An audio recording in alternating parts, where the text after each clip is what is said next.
Hey, good Tuesday morning to you, everybody.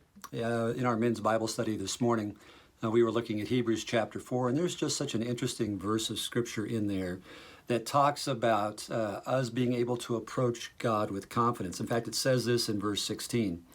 Let us then approach God's throne of grace with confidence, so that we may receive mercy and find grace to help us in our time of need.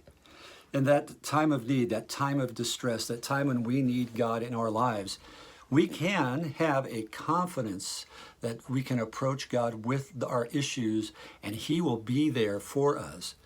But there is something that's said just before that that helps us understand how that works.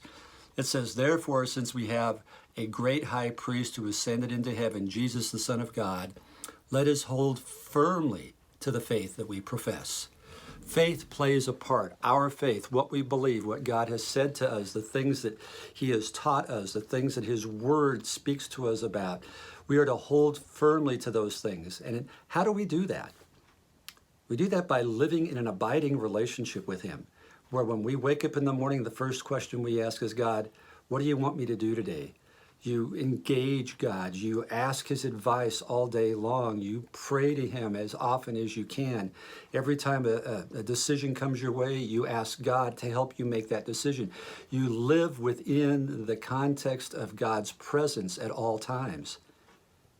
And as we profess our faith, as we live out our faith, we can have certainty, we can have confidence that when we go before God and make requests, God will respond with the appropriate mercy and the amount of grace that we need to help us with that request.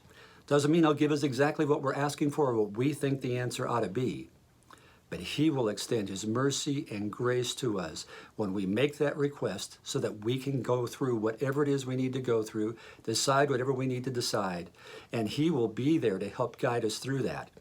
As long as we abide in faith with Him, and doing that every day, experiencing His presence every day, is a way that we can grow in confidence that God hears us and is responding to us. So today, abide in Him, counsel with Him, ask His advice, invite Him into your daily decisions, invite Him into your agenda today.